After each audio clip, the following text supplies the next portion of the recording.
Police officer charged with armed robbery. Displaced Malaysian to finally return home after 15 years. And family of missionaries arrived to celebrate Golden Jubilee. This is National EMTV News with Lorraine Genia. Good evening, thanks for joining me for Friday's news. The police officer who was arrested on Tuesday for malicious damage to state property was formally charged this morning for armed robbery. Pedro Baiba was charged by the National Court for stealing over 3,700 kina cash from a cigarette vendor in Port Moresby last October. Tekla Gunga reports.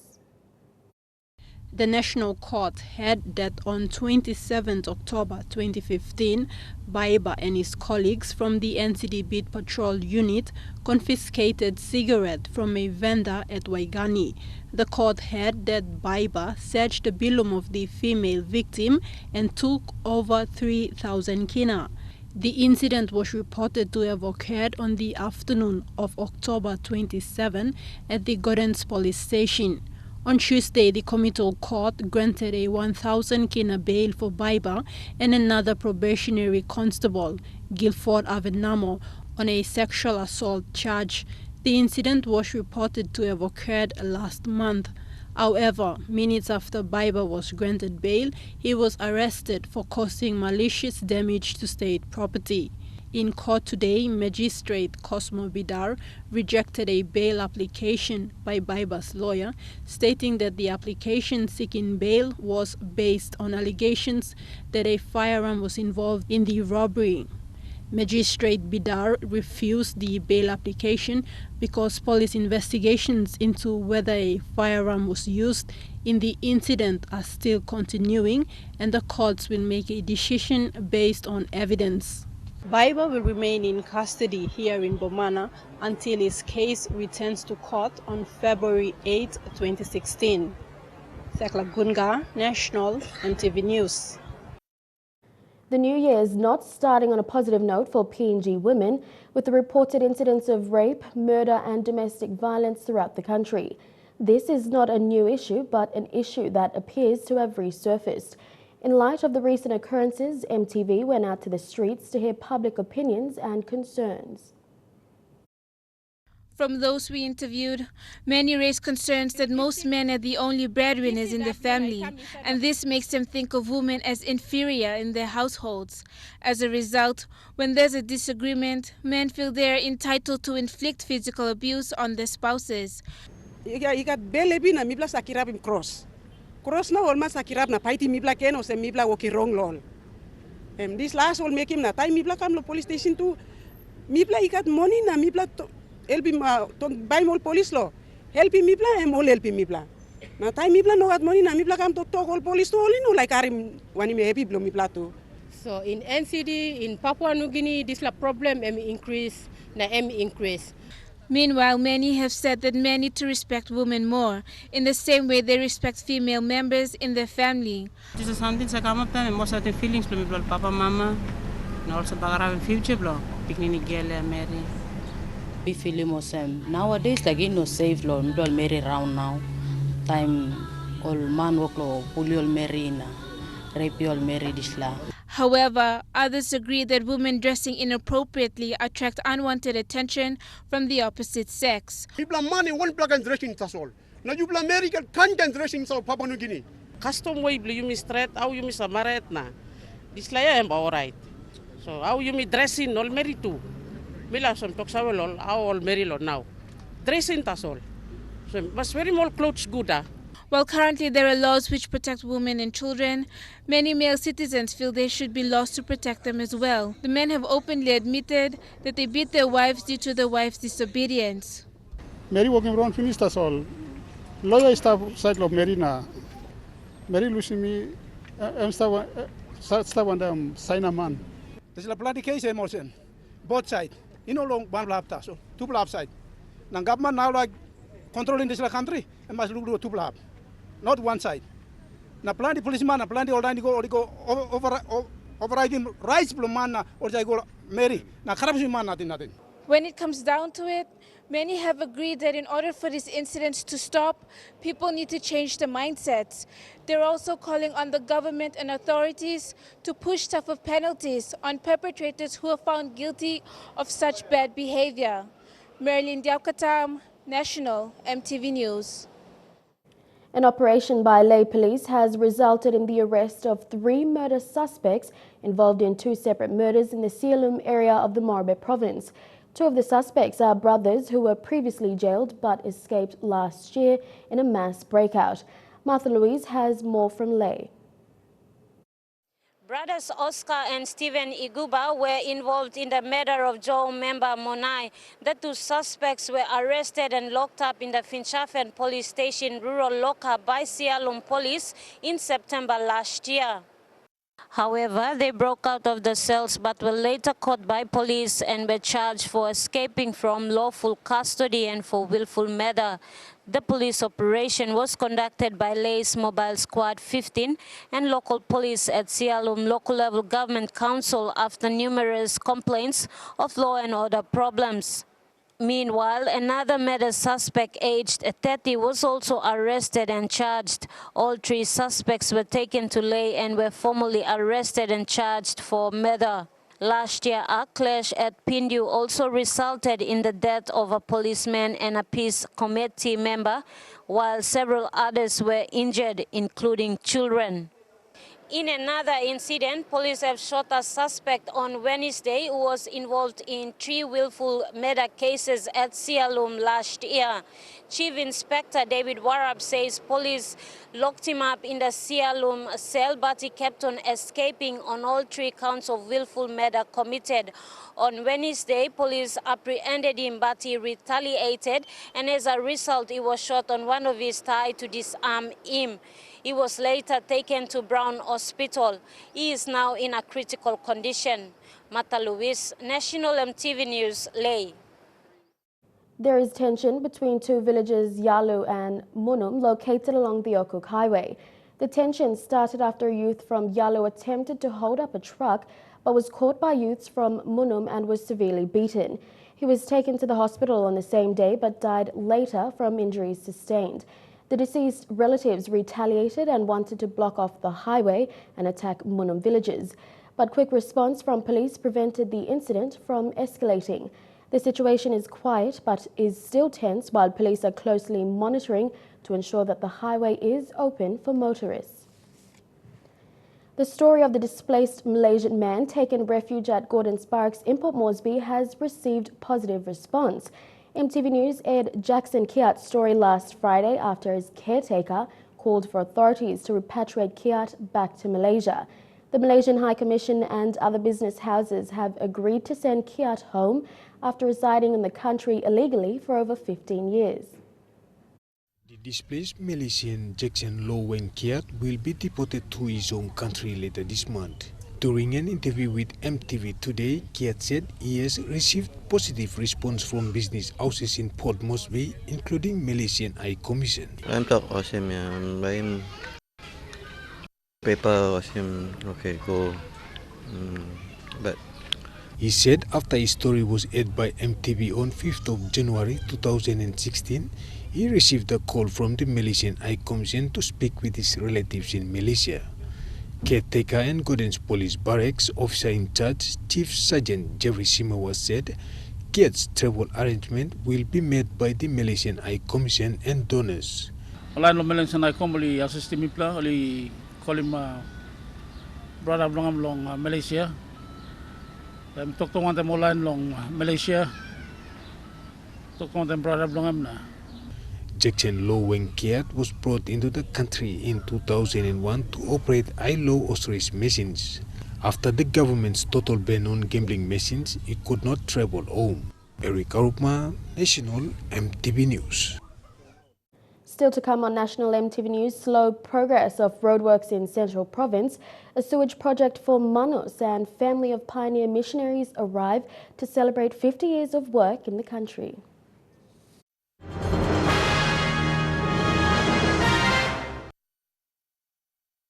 Welcome back to the news.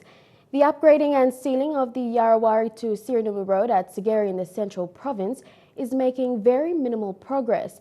President of the Koyari LLG, Ogie David, said what was supposed to take only 2 years to complete may take an additional 2 years at the current pace. The first 5 kilometres of the road construction is underway, but the next 5 kilometres is where the hold-up is. The first 5 kilometre stretch of road runs from Yarawari High School to the border village. According to Mr. David, 30 million kina had been allocated for the upgrade and sealing of this portion and the contract awarded to Civil Works. David said the road work was still in its primary stages and was taking too long to complete. He said they'd wasted good time in the dry season and was concerned the rainy season would delay their work. It's already been awarded contract. 30 million is allocated under the national budget on the PSTB. So they are just working on that. The work is very slow.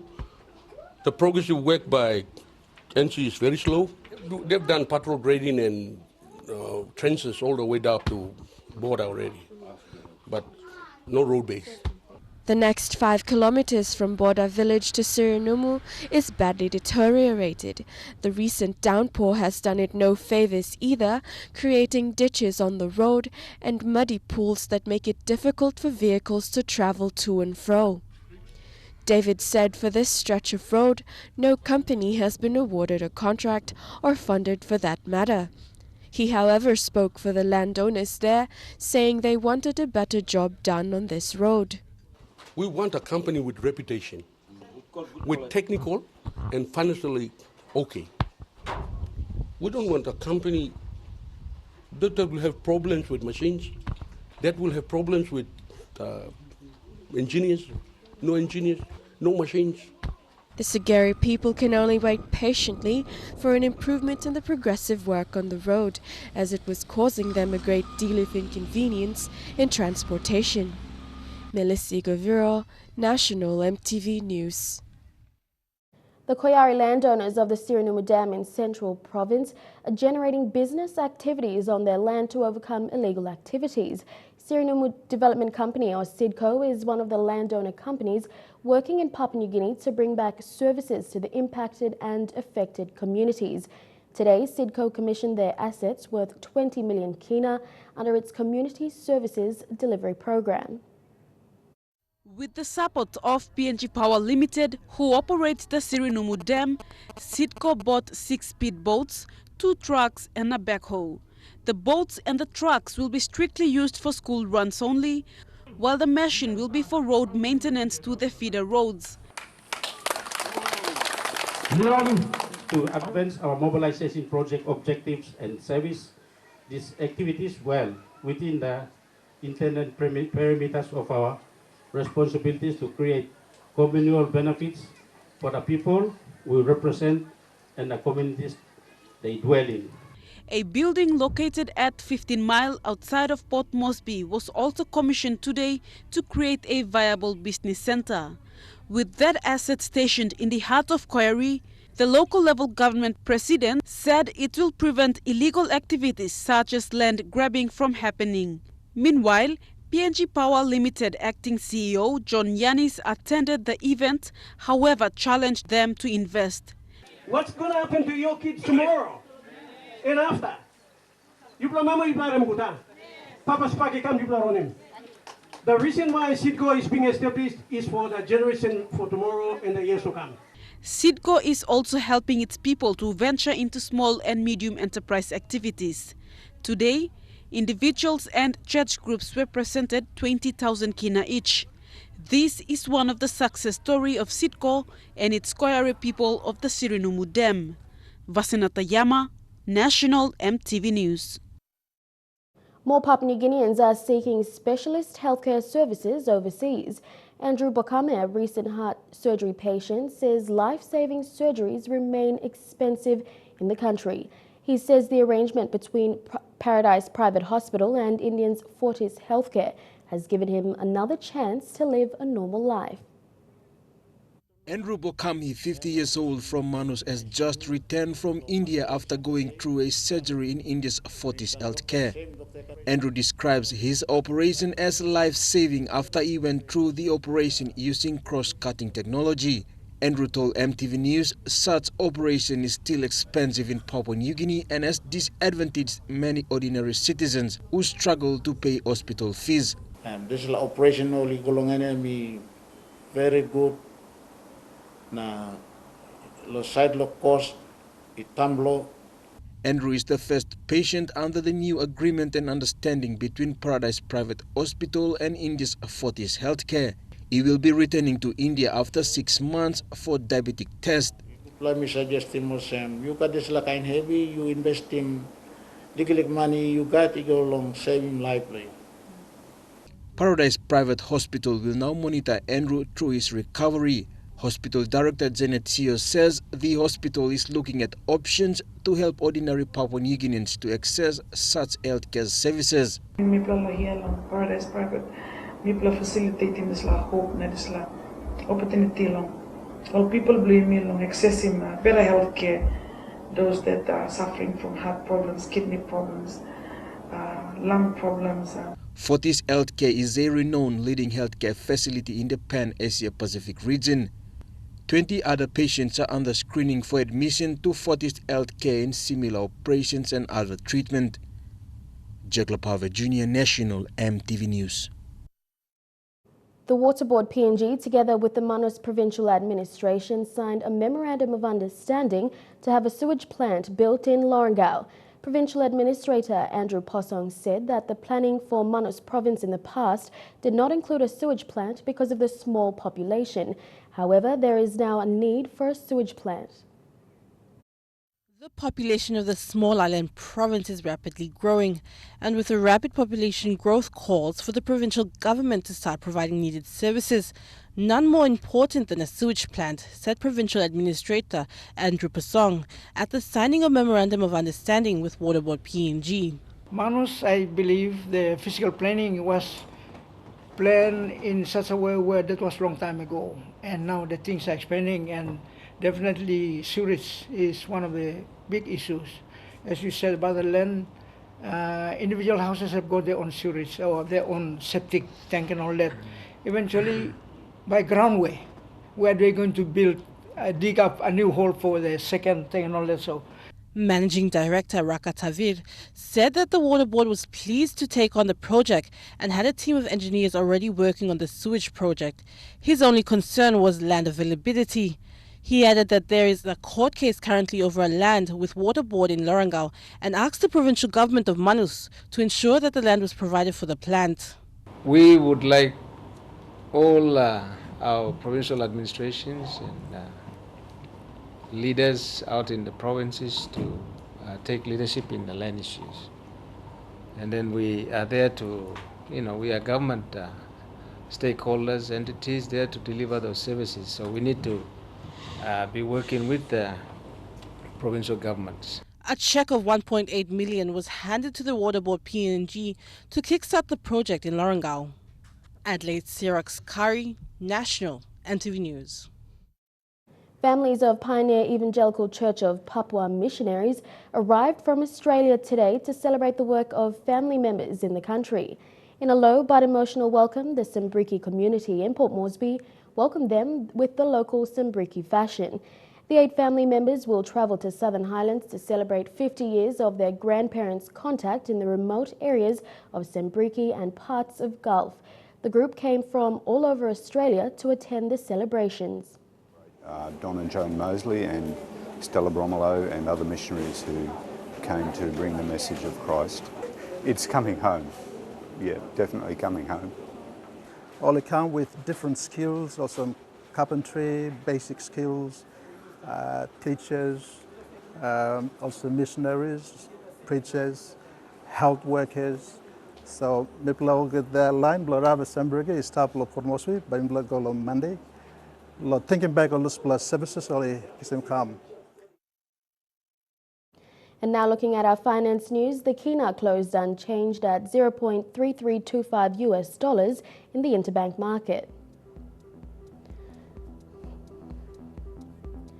At Bank South Pacific, your kina was buying $0.3250 US dollars, $0.4596 Australian dollars, $0.2942 euro and 37.94 Japanese yen.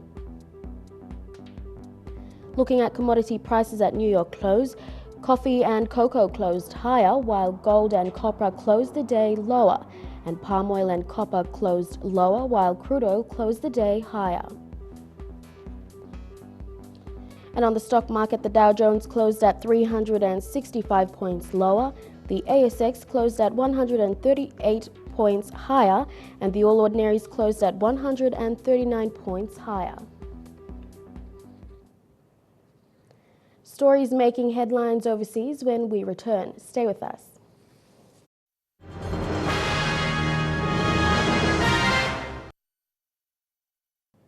Welcome back. At least 50 people are dead after a truck bomb ripped through a police training centre in western Libya. The truck ploughed into an assembly of about 400 people, mostly police and recruits, before exploding. This is what's left of one part of Libya's bid to restore law and order. Now 4.5 tumultuous years since Colonel Gaddafi died. A vast truck bomb killing dozens of recruits at a police training centre. He came driving really fast, he says. He drove through the gate in a large vehicle and then exploded. Probably a suicide bomber in a fuel tanker, say reports. Months from now, West troops could have been training Libyans here in a bid to secure Libya's coastline and make Europe safer. But for now, it was just the young struck down, most likely by ISIS, who haven't claimed it yet. And now hospitals themselves in an oil-rich country struggling this day with money, battling to treat more and more injured with less and less. Over 70 on this hospital's list by dusk. ISIS have found a home in the bloodshed, helped by the chaos of a civil war between two rival governments battling it out to rule supreme. Many now see the coastal state as ISIS's fallback position if they keep losing in Iraq and Syria. 24 hours earlier, ISIS released this video to show how they had taken the town of Bin Jawad, east of their stronghold Sirte. Yet another stretch of the Mediterranean, hours from Europe by boat, in their grasp. Europe increasingly nervous. And ISIS increasingly ambitious, their sights now on these oil fields near Ras Lanuf. An important source of wealth for ISIS, if the fires that their attacks have started across Libya, exacerbating its trauma, eventually go out. This week alone in America, the gun debate has taken center stage. President Barack Obama was teary this week when he made a powerful speech on new gun laws he wants to introduce. Here's a look at why guns are such a divisive issue in America. America's superheated debate over guns and just how to respond to the nation's rash of mass shootings will take center stage in tonight's CNN town hall with President Obama. And the White House says the president is eager to find common ground, even with gun owners who don't trust him. I think the president will repeat once again his belief in and commitment to the Second Amendment to the Constitution, and that the constitutional rights of law-abiding Americans are worth protecting. Just a couple of days after the president unveiled new executive actions aimed at expanding background checks of gun buyers and wept, remembering the young victims of the 2012 school shooting in Newtown, Connecticut. Every time I think about those kids, it gets me mad. And by the way, it happens on the streets of Chicago every day. A new CNN ORC poll shows the public moving in the president's direction. 2/3 approve of his new executive actions. I don't think a president should just unilaterally ignore the Constitution. That's despite the outcry from GOP presidential contenders, including Ted Cruz, who sent an email to supporters that said, Obama wants your guns. It is actually quite accurate. This is the most anti-gun president we've ever seen. The White House accused Cruz of stirring up trouble. It veers into the territory of being irresponsible. House Speaker Paul Ryan wouldn't go as far as Cruz, but he did argue the president is trying to frustrate gun owners. I think he's been pretty hostile to the Second Amendment all along. I don't think the president has a lot of respect for the Second Amendment. But aides to the president note Ryan once sounded receptive to closing the gun show loophole just 2 years ago when asked by the Milwaukee Journal-Sentinel. I think we need to find out how to close these loopholes and do it in such a way that we don't infringe upon the Second Amendment rights. Law professor Jonathan Turley, a frequent critic of the president's use of executive authority, said Mr. Obama's new actions are modest and fall far short of a gun grab. So gun owners shouldn't view this necessarily as a significant erosion on gun control, but they obviously have concerns when a president is acting unilaterally rather than in conjunction with Congress. And Trukai Sports is up next. We'll have news on weightlifting, kickboxing and football. I'll be back with the details.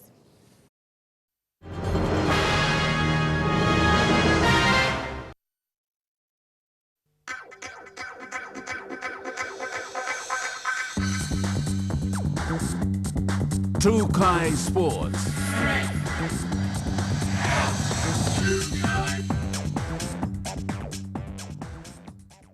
Welcome to Trukai Sports. This year is expected to be a huge year for weightlifting in the Oceania region. 2016 is jam-packed with numerous weightlifting competitions throughout the year for the region, which includes the Rio Olympics in August. This year, weightlifters throughout the region have a full year of competition. Weightlifters training at the Oceania Weightlifting Institute are preparing for the various competitions to represent their respective countries. From March to June, there are 4 major competitions: the Australian Open International, Oceania Championships, the Commonwealth Championships, the Olympic Games, and also an elite training camp.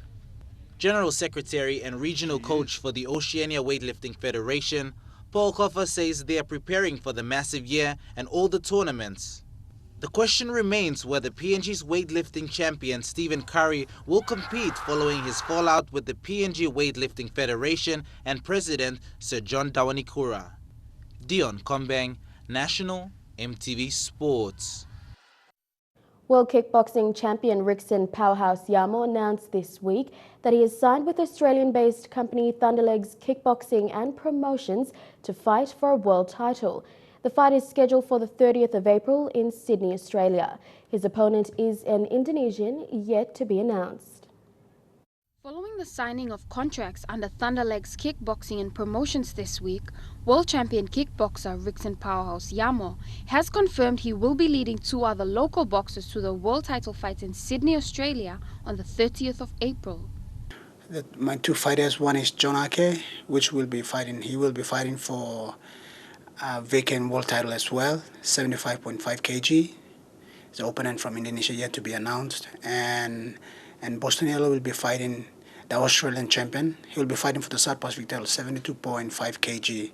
Taking up the primary fight, Yamo says he is assured of a successful tournament and confident about both boxers who trained under his watchful eye. Just like opportunity comes once in a lifetime, fighting for a world title is like, fighting for the titles is like, and it's a dream come true for the fighters. Every fighters, every athlete, one day they want to really fight for the top levels. Yamo will be competing in the vacant WKF K1 66.8 kilogram world title against his Indonesian opponent, who is yet to be announced. This will be Yamo's second WKF Pro World K1 title fight. I'm really happy and excited, you know. This is the second world title for me, so the sky is the limit for me. I'm always keeping positive. I want to do what I do, so. Secondary boxers John Ake will be fighting for the vacant 75 kilogram world title and Bostoni Elo in the South Pacific 72.3 kilogram category respectively. Jaylee Sapies, National EMTV Sports. To football, and in the Telecom National Soccer League, Howe PS will meet FC Port Moresby in the opening match of round 6 as the competition resumes after the festive period. That match will coincide with Best FC meeting Medang at the Sir Ignatius Kilages Stadium in Lae. The last time both sides met, Giwi Simon and Mabon Manti scored at the end of both halves to give Besta a 2-0 win over last season's grand finalists. This time, however, Medang will be looking to get a much-needed win that will keep their finals hopes alive. Lae City dwellers will travel to the National Sport Institute in the Eastern Highlands to take on Gorka Gosia.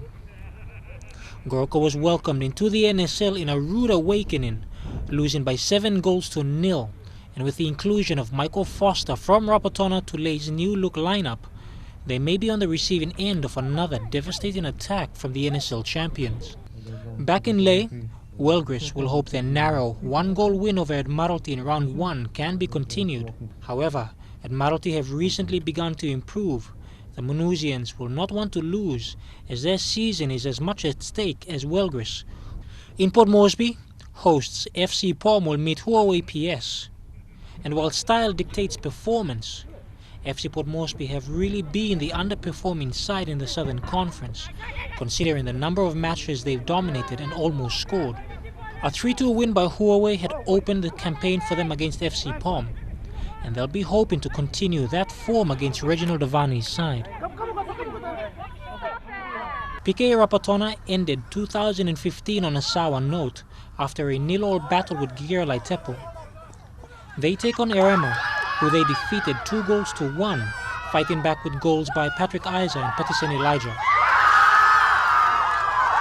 League leaders Hekari United and Gigera will cap off the round. Hekari had opened this season's competition with a 4-2 victory and a double by Korea Kupaiga after Gigera had spent much of the match defending strongly. The second half of the season is now in its crucial stage. All 12 teams from across the 4 locations in the country know how important wins are at this stage.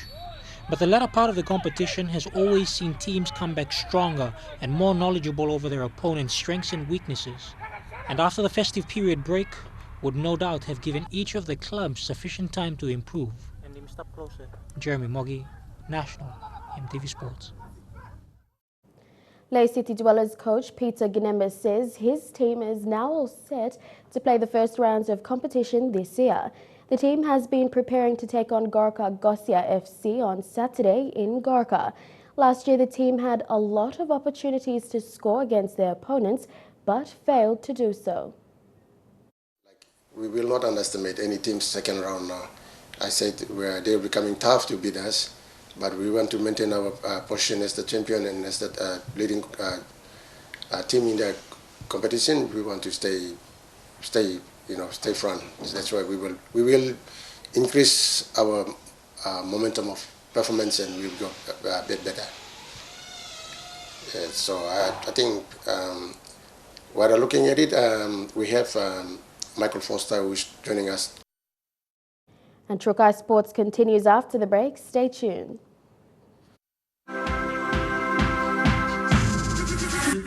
Trukai Sports.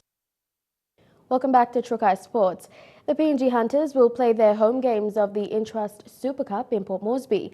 Coach Michael Marum says the weather conditions are slightly different to what the team is used to, and they will have to adjust ahead of the 2016 season. After playing their final home matches of the 2015 season in Port Moresby, the PNG Hunters will continue to host matches in the nation's capital. The Hunters have been training at the new-look Sir John Guy Stadium, which was renovated for the Pacific Games last year.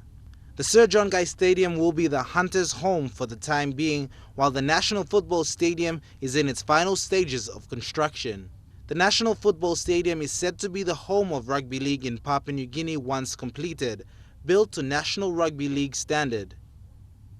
While the Hunters are focused on the upcoming season, Coach Michael Marum says the team will need to get used to the Port Moresby playing conditions. Yeah, we only had 4 weeks before our break, and then we'll be back in now. So the first day today we mainly just tested players on where they left off on the last 2 weeks. So yeah, so now it's going to be tough. We're playing in Moresby now, so yeah, conditions here, sun really hot, but yeah, so it's going to be tough. Yeah. Meanwhile, various sporting venues throughout the nation's capital, such as the Bissini Sports Ground, are now to be upgraded to meet FIFA requirements ahead of the FIFA Under-20 Women's World Cup.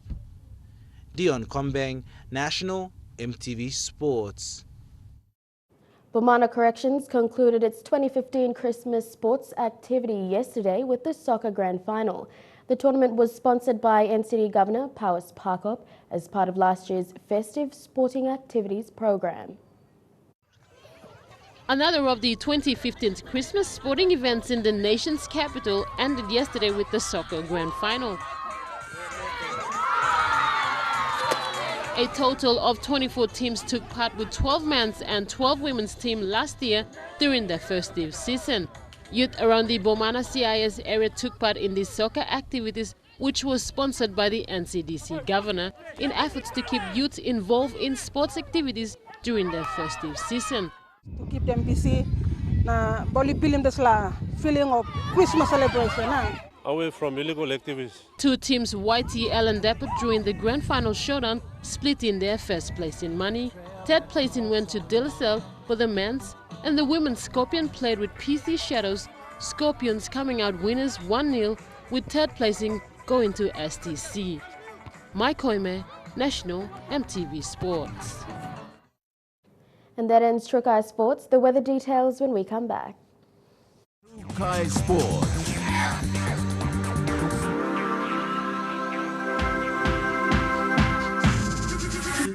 Trukai Sports.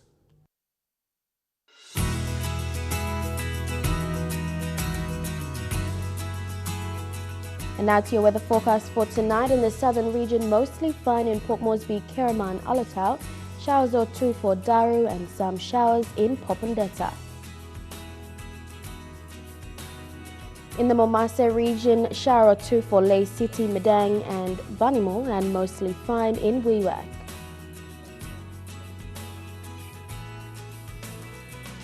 In the New Guinea Islands, mostly fine in Lorengau, Kavieng, Kokopo, Rabaul and Buka, and showers or two for Kinde.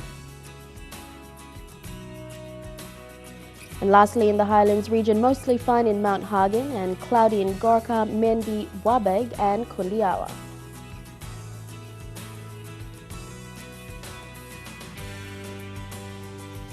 Now looking at the forecast for small ships for the next 24 hours, waters of southern PNG Indonesian border through Torres Strait and Daru to Kiwai Island to Kerema to Yule Island to Hood Point to Samurai Island, with waters of eastern and western Milne Bay Islands, with waters east of Samurai Island to Cape Bogel to Finschhafen, with waters of Finschhafen including Vitia Strait, CRC Islands to Long Island, with waters of Manus and its western group of islands, and with waters of New Ireland to New Britain and Bougainville, seas of 0.5 to 1.3 metres, and with waters west of Long Island to Medang to Bogia to Wewak to Aitape to Vanimo and northern PNG Indonesian border, seas of 0.5 to 1.5 metres.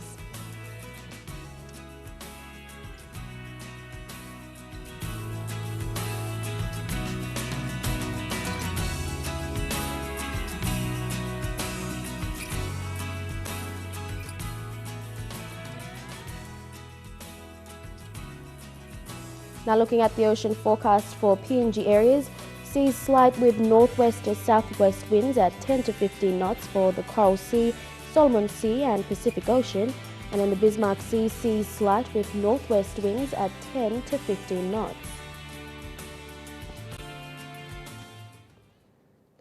And before we go, recapping our top stories for tonight.